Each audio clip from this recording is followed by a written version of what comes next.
তোর মা বাবাকে মেরেছি, এবার তোকে মারবো। সব কিছু হিসাব এবার বরাবর হয়ে যাবে। তোকে মেরে এর পুঁতে দিয়ে যাব। আজ তোকে মেরে সব কিছুর হিসাব এরই বরাবর করে দেব। আমার ভাইকে যেরকম আমি মেরে দিয়েছি, এবার তোর পালি, তোকেও আমি মেরে দেব। এবার আমার ভাইয়ের কাছে তোকে পাঠিয়ে দেব। তুই আমাকে মারবি? তোর এত বড় সাহস! তুই আমার মা বাবাকে মেরেছিস। তোকে তো আমি এই জ্যান্ত যদি পুঁতে না রেখেছি, তা আমার নাম রুকাইয়া না, বুঝেছিস তো? তোকে মারার জন্যই আমি এতদিন বেঁচে আছি, বুঝেছিস? এতক্ষণ বেঁচে আছি এই কারণেই, আমি তোকে মারার জন্য। আল্লাহ আল্লাহ আল্লাহ আল্লাহ আল্লাহ ঝগড়া আল্লাহ হচ্ছে আর ফুলরাজ্য আল্লাহ থেকে ফুলরানী চলে এসেছে রুকাইয়াকে বাঁচাতে। চোখে জাদু ছেড়ে দিল রুকাইয়াকে বাঁচাতে।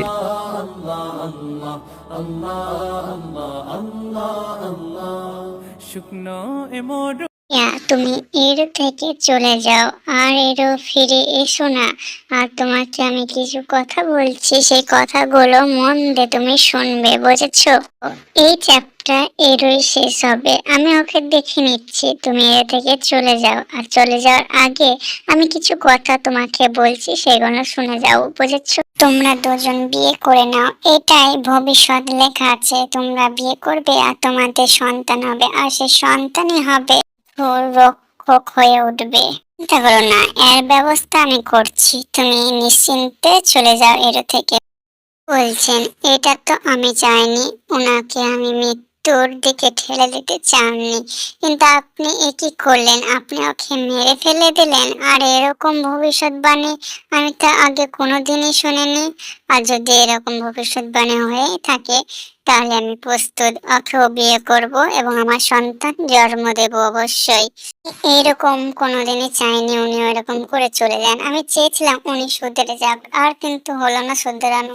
তুমি এইসব নিয়ে ভেবো না। সৃষ্টিকর্তা যেটাই করে সেটাই ভালোর জন্য করে। তুমি এসব নিয়ে না ভেবে তোমার কাজে মন দাও রুকাইয়া। কিভাবে তোমার সন্তানকে এই দুনিয়ায় আনবে সেটা চিন্তা করো। আর তোমাকে যে কথাটা আমি বলতে গেছি সেটা মন দিয়ে শোনো। খুব ভালো করে জানো মধুমাছির কিরকম নিয়ম। যেরকম নিয়ম আছে সেরকম তোমাকে মানতে হবে, না হলে সর্বনাশ হয়ে যাবে। তোমাদের বিয়ের পর কয়েক বছর পর তোমাদেরকে সন্তানের জন্য আকাশে যেতে হবে। আকাশে থেকেই কিন্তু তোমার বর মৃত্যুবরণ করবে। তাই তোমাকে সব কিছু মেনে নিতে হবে। তৈরি হয়ে থেকো।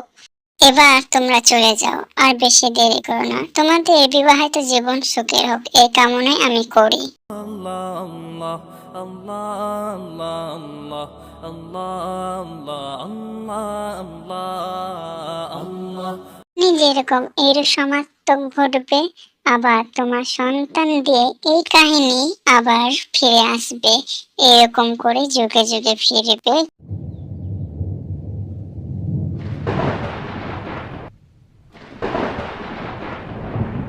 ভাইয়া, তুমি তো রাজপ্রাসাদ থেকে বিদায়টা নিতে পারতে। এর থেকে হঠাৎ করে বিদায় নিতে এলে কেন? আর তোমার কি এমন হলো যে এর থেকেই বিদায় নিতে হবে? ভাইয়া, তুমি মনে রেখো, তোমাকে যে কথাগুলো বলা হয়েছে সেই কথাগুলো যেন পালন করো, না হলে কিন্তু সর্বনাশ হয়ে যাবে। কেউ পারবে না তখন সর্বনাশ থেকে বাঁচাতে। চাই তুমি সফল হও আর ফিরো সফল হয়ে। এর আসার কারণ কি জানেন? এর আসার কারণ হলো এর থেকে আমার এবং আমার মা বাবার কাহিনী শুরু হয়েছিল, তার জন্য এর আমার আশা। এর থেকে না হয় আমার কাহিনীটা শেষ হোক, আমার স্বামীর কাহিনীটা এর থেকে না হয় শেষ হয়ে যাক। রাজপ্রাসাদে আমার দরকার নেই, এটাই আমার কাছে রাজপ্রাসাদের সমান। যে রাজপ্রাসাদে সবকিছু ছিনে নেয় সেই রাজপ্রাসাদ আমার দরকার নেই। না, আমার রাজপ্রাসাদ ছোটবেলা থেকে তো আমি রাজপ্রাসাদ থেকে বঞ্চিত। আর যে রাজপ্রাসাদ সবকিছু ছিনে নেয় সেই রাজপ্রাসাদে আমার যাওয়া মানাবে না, বুঝেছেন? তাই এর থেকে আমার জীবনের সমাপ্তক ঘটুক এই ছোট্ট ঘর থেকে।